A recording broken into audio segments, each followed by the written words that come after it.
ও যুবক, একবার কি চিন্তা করছো নাকি তোমার বাবা মারা গেছে, বাবার লাশের পাশে বসে কান্না করতেছো, পুরনো দিনের স্মৃতিগুলো মনে পড়ে গেছে। ভাঙ্গা করে থাকতা, তেমন কোনো ভালো ঘর ছিল না। এই বাবা রোদ্রে পুড়ে বৃষ্টিতে ভিজে কত কঠোর পরিশ্রম করে তোমাদের জন্য একটা বিল্ডিং বানাইছে। হায় রে, নতুন বিল্ডিং, বাবা এক মাসও ঘুমাইতে পারলো না। আল্লাহ তাআলার ডাকে সাড়া দিয়ে বাবা অন্ধকার কবরের মেহমান হয়ে গেছে। কবরে নিয়ে যাবা, বাবার লাশটা ঘর থেকে নামাইতেছো, নামাইতে মন চায় না। বাবাকে বিছানার চাদর দিয়ে ঢেকে রাখা হয়েছে। বাবার লাশটা যখন ৩-৪ জনে ধরে ঘর থেকে নামাও, এক পাও আগাও আর এক পাও পিছাও, সন্তানেরা চতুর্দিক থেকে বাবা বাবা বলে কান্না করে, আহাজারি করে। এই কান্নার দৃশ্য দেখে আল্লাহ তাআলার ফেরেশতারা ডাক দিয়া বলে, ইয়া বানি আদম লিমা তাবকি, কেন কাঁদো, কেন কাঁদো? কেঁদো না, কেঁদো না।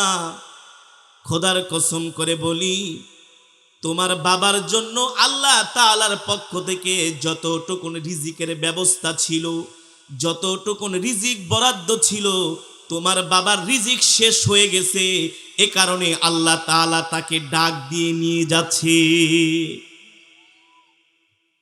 সন্তানরা যখন আবারও কান্না করে, ফেরেশতারা ডেকে বলে, এ বনি আদম, কাঁদিস না, কাঁদিস না, কাঁদিস না। যতদিন পর্যন্ত তোমার বাবার হায়াত ছিল, ততদিন পর্যন্ত বেঁচে ছিল। ইদা জা আজালুহুম লা ইস্তাখিরুনা সাআতাও ওয়া লা ইস্তাকদিমুন। এ তোমার মৃত্যু আসার 1 মিনিট আগেও না, পরেও না। যেটা তোমার জন্য নির্ধারিত সময়, ওই সময় তোমার জান কবজ হবে। ওই সময় জান কবজ হবে, 1 সেকেন্ড আগেও না, 1 সেকেন্ড পরেও না। তারপরেও মানুষ যখন বাবা বাবা বলে, মা মা বলে কান্না করে, ফেরেশতারা বলে, বনি আদম রে, যে মারা গিয়েছে তার জন্য কাঁদিস না, সে তো বেঁচেই গেছে। তার জন্য না কেঁদে আগে নিজের জন্য কাঁদো। নিজের চিন্তা করো তোমার কি অবস্থা হবে, ঠিক কিনা বলেন? এই কবরের কাছে যখন লাশটাকে নিয়ে যাওয়া হয়, কবরের সামনে দাঁড়ায়া হাতের ভিতরে মাটি নিয়া বলে, মিনহা খলাকনাকুম ওয়া ফিহা নুঈদুকুম ওয়া মিনহা নুখরিজুকুম তারাতান উখরা। ঠিক কিনা বলি? আল্লাহ কোরআনে মাজিদের মধ্যে বলছেন, এ যে মাটি থেকে আমি আল্লাহ তোকে সৃষ্টি করেছি, ওই মাটির মধ্যে আমি আল্লাহ তোকে ফিরাই দিতেছি। ঠিক কিনা বলেন? আল্লাহ বলে, এ বান্দা, এই দুনিয়া থাকার জায়গা নয়, এই দুনিয়া থাকার জায়গা নয়। এই দুনিয়াটা মুসলমানের জন্য একটা ওয়েটিং রুম, কিছুটা সময় বিশ্রামের জায়গা, আরাম আয়েশ করার জায়গা নয়।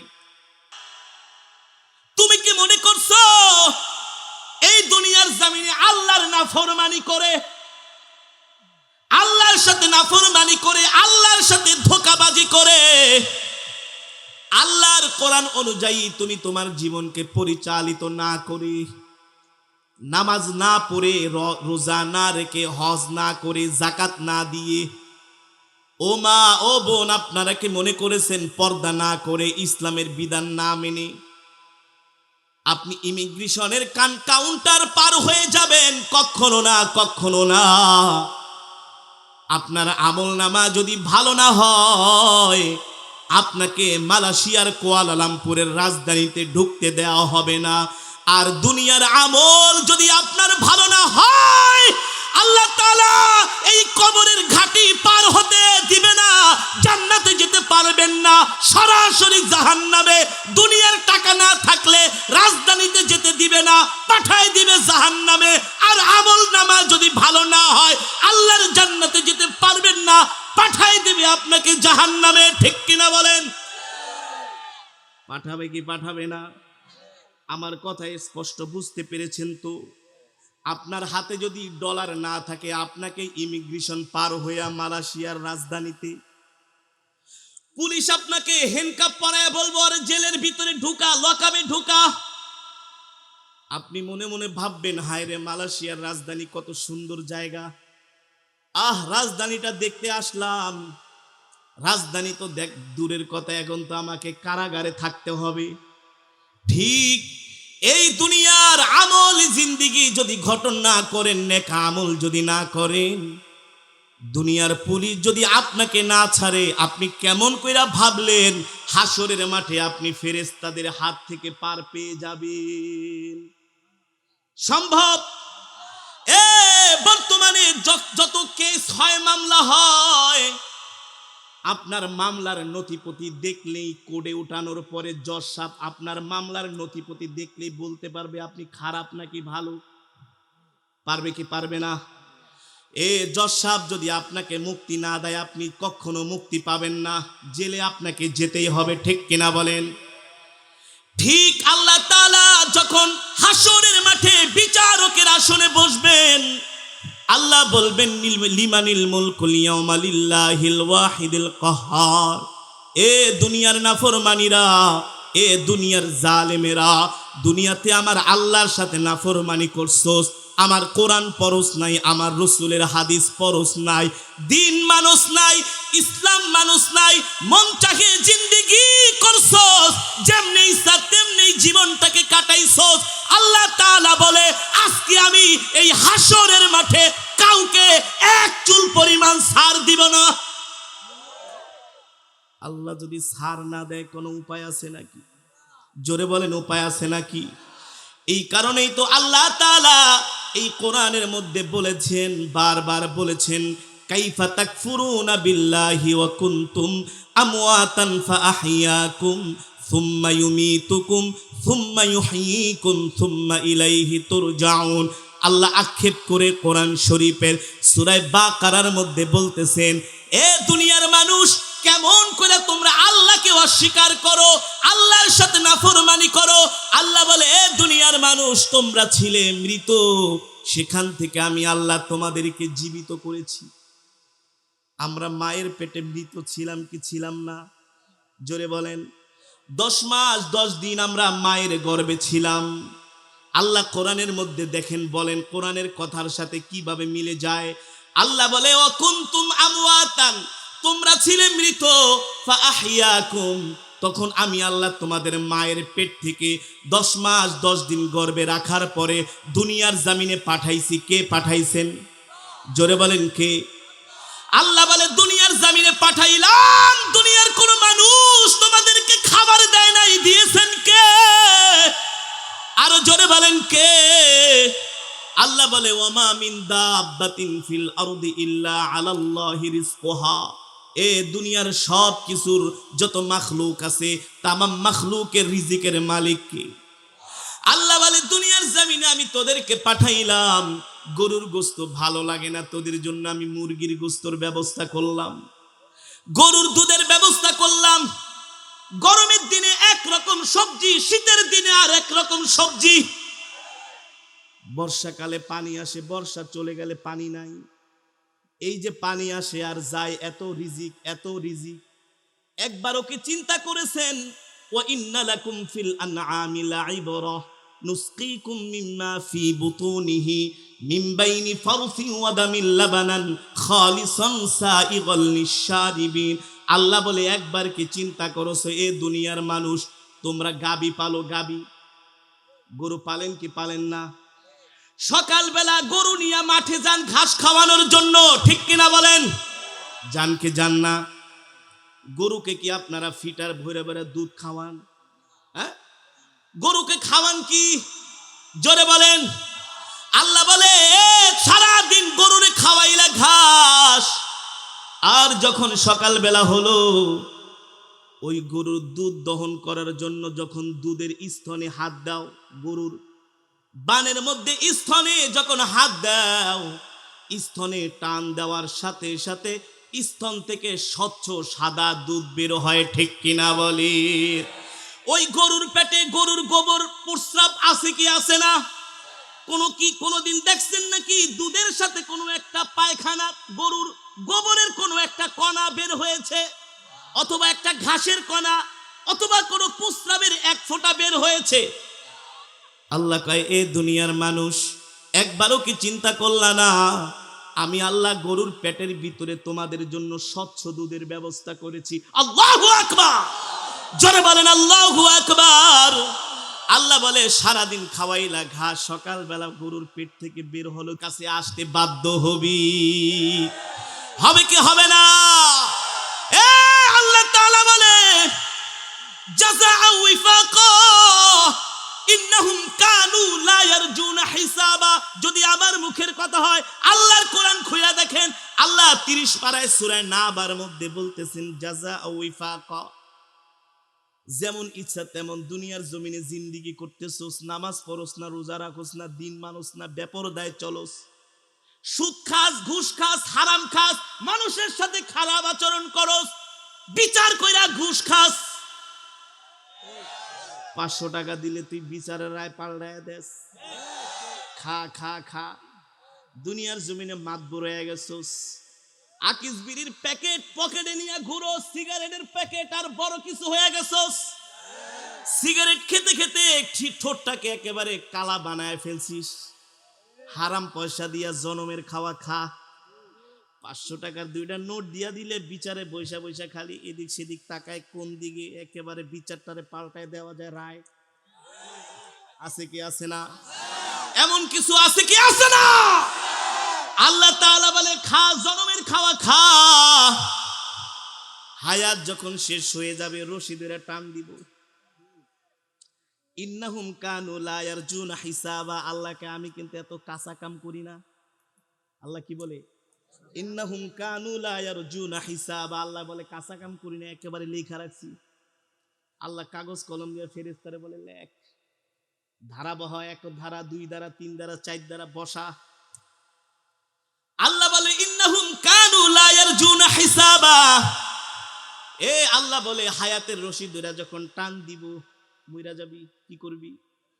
অকুনতুম আমওয়াতান ফাআহইয়াকুম। আল্লাহ বলে, 70 বছরের জীবন দিছিলাম, বহুত খেলা দেখাইছস, কোরআনের বিরুদ্ধে কথাও বলছস, মুসলমানদেরকে গোমরাও করছস। আল্লাহ বলে, হায়াতের রশি টান দিব, থাকতে পারবি না। বাইং মাছ চিনেন না? বাইং মাছ। আমার কথার সাথে যদি আপনাদের যুক্তি মিলে তাইলে বয়ান শুনেন, আর না ভালো লাগলে চলে যায়েন। বাইং মাছ চিনেন তো? মাটি কাদার মধ্যে যদি বাইং মাছ ধরতে যান, এত সোজা না। একদিক দিয়ে ধরছেন, আর একদিক দিয়ে ধরে একেবারে লইছেন, পাইছি রে বাবারে, ফট্টরে এক ঝাড়ি মেরা সম্ভব? সেজদায় পুরা কাঁদে, আল্লাহ আল্লাহ আমাদেরকে মাফ কইরা দেন, মা বাবাকে মাফ কইরা দেন, দাদা দাদিকে মাফ কইরা দেন। আল্লাহ আমাদের দেশের উপর রহম করেন, আল্লাহ আমাদের উপর বালা মুসিবত দিয়েন না। এইভাবে করে ছাত্ররা সেজদায় যায় যায় কান্নাকাটি করতেছে, তাহাজ্জুদের নামাজ আদায় করে। মাদ্রাসার তলেবে ইলমরা যদি, ওলামায়ে কেরাম যদি চোখের পানি না ফালায়া দেশের জন্য দোয়া না করত, তাহলে আমাদের বাংলাদেশ করোনায় ধ্বংস হয়ে যেত। আল্লাহ আমাদেরকে বাঁচায় রাখছে এই কোরআনের কারণে। কিসের কারণে? আজকে যেই মাদ্রাসা, আপনাদের খুশনসিব, ভাগ্য ভালো, আলহামদুলিল্লাহ বলেন, আরো জোরে আলহামদুলিল্লাহ বলেন। দেখবেন এই মাদ্রাসা প্রতিষ্ঠিত হওয়ার সাথে সাথে, বিল্ডিং হওয়ার সাথে সাথে দেখবেন এলাকার অবস্থা আল্লাহ পাল্টায়া দিবে, সবার অর্থনৈতিক অবস্থা ভালো হয়ে যাবে, আল্লাহ সবার রিজিকের ভিতরে বরকত দিবে শুধু মাদ্রাসার কারণে। বিক্রমপুরে দোহারে আমার মনে আছে, তখন শাইখুল হাদিস আল্লামা আজিজুল হক রহমতুল্লাহ আলাইহি বেঁচে আছেন। আমি ওই সময় অনেক ছোট, কেরাতপুরি, অনেক ছোট। হুজুর যে ওই এলাকায় একটা মাদ্রাসা প্রতিষ্ঠা করছে, বলে হুজুর আমাদের গ্রামের অবস্থা তো ভালো না, মাদ্রাসা করো, দেখবা আল্লাহ রিজিকের ব্যবস্থা করে দিবে, তোমাদের ব্যবসা বাণিজ্যে আল্লাহ বরকত দিবে, দেখবা তোমাদের অর্থনীতির মধ্যে আল্লাহ বরকত দিবে। ঠিকই ওই মাদ্রাসা প্রতিষ্ঠা হয়েছে, 5 বছর পরে হুজুর গেছে, বলে হুজুর ঠিকই বলছেন, এখন আমাদের এলাকার সব মানুষ ধনী হয়ে গেছে। দিছে কে? আপনি আল্লাহর ঘরে দিচ্ছেন, আল্লাহর নবীর ঘরে দিচ্ছেন, আল্লাহ আপনাকে দিচ্ছে। বিশ্বাস হয় না? বিশ্বাস করেন। বাংলাদেশের অনেক বড় একজন ওয়াইস, তার সাথে আমার রাস্তায় দেখা, মজা করে কয়, আসাদ তুই আমার কিছু হাদিয়া দে। কি কর? কি বলছে? হাদিয়া দে। আমি কি করছি, 500 টাকা বাইক নেন, 500 দিলি, আমি নেন 1000 দে, তোরে আল্লাহ দিব, আমি 500 রাখেন। আজকে আমি এক মাহফিলে যাই কেরাত পড়ছি, 2000 টাকা হাদিয়া পাইছি। কত? 2000। এমনি এক লোক আগে, হুজুর 2000 টাকা আপনার দিমু, ঘুরতেছি অনেকদিন ধরে, হুজুর আপনার ভক্ত আমি, দিছি 500, আইছে কত? 2000। কত? 2000। বিশ্বাস করেন না? দেখবেন যে যত বেশি দান করবেন তত বেশি আল্লাহ আপনাকে দিবে, আপনি কল্পনা করতে পারবেন না। একটা ভিক্ষুককে দান করবেন 10 টাকা, দেখবেন আল্লাহ আপনার কোন দিক দিয়ে 100 টাকার বরকত দিয়া দিছে। আমি নিজে প্রমাণ। দান করিলে কখনো ধন কমে না মিয়া, দান করিলে ধন কমে না। এই যে মাদ্রাসা, আল্লাহর নবীর ঘর, আপনারা তো অনেকেই বেটকায় রাইতে ঘুমায় থাকবেন, মাদ্রাসার ছাত্ররা রাত 3টা বাজে ওইটা কোরআন শরীফ পড়বে, ফজরের সময় এসে দেখবেন এই কনকনে শীতের মধ্যে তারা জামাতে নামাজ পড়তেছে, রাত 3টা বাজে দেখবেন কনকনে ঠান্ডা। আরে আমরা যখন হেফজখানায় পড়তাম ছোটবেলায়, এই শীতের ভিতরে রাত 3টা বাজে উঠতে মন চায় কোন? হুজুরে ব্যাত একটা লয়া এক সিরিয়ালে বাড়ি শুরু করতো, কম্বল ঠম্বল ফালায়া মাঠের ভিতরে দৌড়।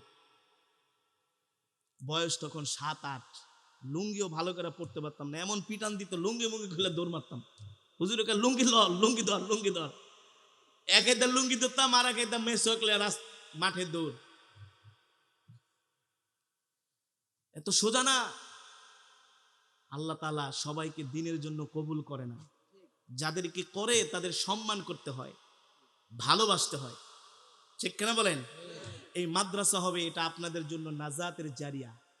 এটা আপনাদের জন্য কি? আপনি মরে যাবেন, কিন্তু মরার পরে অটোমেটিক আপনার কবরে সওয়াব পৌঁছতে থাকবে, অটোমেটিকলি সওয়াব যেতেই থাকবে। মাদ্রাসায় 10,000 5,000 ইট দান করছেন, সিমেন্ট দিচ্ছেন, এই তোর সওয়াব আসতেছে। আপনি মরে যাওয়ার পর আপনার সন্তানরা দান করবে না? আপনার নাতি নাতকর তারা দাদা দাদির নামে দান করবে না? সওয়াব যেতেই থাকবে। তাহলে এই মাদ্রাসা দরকার আছে কি আছে না? এই মাদ্রাসা আপনাদের সমাজের চেহারাকে পাল্টে দিবে ইনশাআল্লাহ। এই জঙ্গলের ভিতরে মঙ্গল কায়েম হবে মাদ্রাসার মাধ্যমে। তাহলে এই মাদ্রাসাকে আপনারা ভালোবাসবেন তো? মাদ্রাসা হোক, এটা আপনারা চান? কে কে চান না হাত উঠান তো। আরে এতক্ষণ ওয়াজ যে করলাম, খেয়াল আছে কি আছে না এটা তো আমাকে একটু বুঝতে হবে নাকি? এই ওঠেন কেন? মোনাজাত দিব। কেউ উঠবেন না, আমরা মোনাজাত দিয়ে দিব। অনেক রাত হয়ে গেছে, 12টা। বয়ান আর করবো না, বয়ান শেষ। এখন মাদ্রাসার পক্ষে সবাই আছেন তো ইনশাল্লাহ? যদি থাকেন তাহলে আসেন। না, মাদ্রাসার জন্য দিবেন না, আমাকে তো দিবেন না।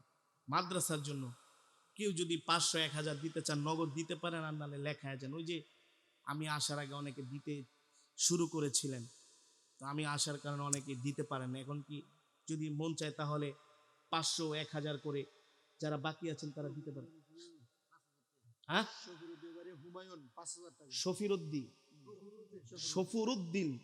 সফরুদ্দিন বাড়ির হুমায়ুন 5000 টাকা। বলি মারহাবা, আরো জোরে বলি মারহাবা। দানকারীদের মাথা পিতা কোন? না আপনারা পারেন না তো কোন? আমার পরেরটা কোন? দানকারীদের মাথা পিতা, নূরের টুপি পরায়া মাওলা।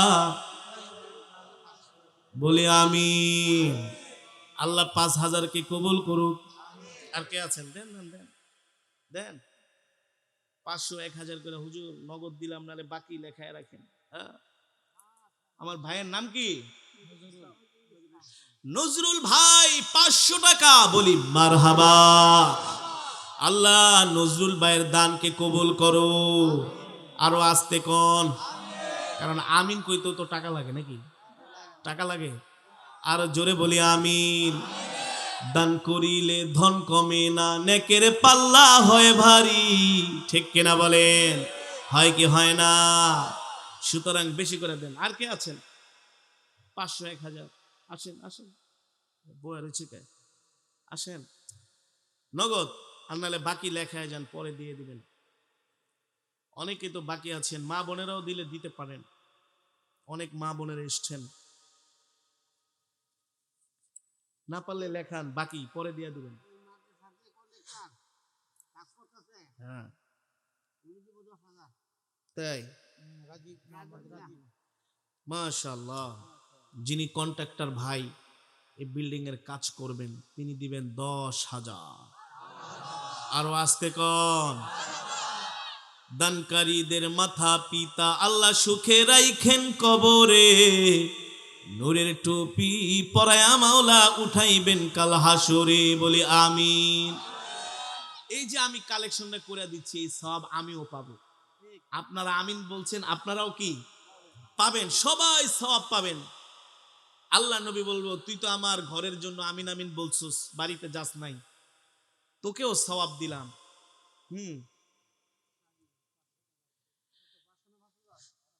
শাহিন ভাই 500 টাকা, বলি মারহাবা। আল্লাহ ভাইয়ের দানকে কবুল করুক, বলি আমিন। দানকারীদের মাথা পিতা আল্লাহ সুখে রাইখো কবরে, নূরের টুপি পরে মাওলা উঠাইবেন কাল হাসরে, বলি আমিন। মুজিবুর রহমান ভাই 2000। আরো আস্তে কন, শৈল গরম করেন। আল্লাহ মুজিবের দানকে কবুল করো। দানকারীদের মাথা পিতা আল্লাহ সুখে রাইখেন কবরে, নূরের টুপি পরায়া মাওলা উঠাইবেন কাল হাসরে, বলি আমিন। যে উঠবেন 500 করে দিয়ে উঠা যায়, সমস্যা নেই, এছাড়া উঠা যাবে না। উঠলে 500 দিতে হইব। নাসির উদ্দিন ভাই 500 টাকা, বলি মারহাবা। আল্লাহ নাসির উদ্দিন ভাইয়ের দানকে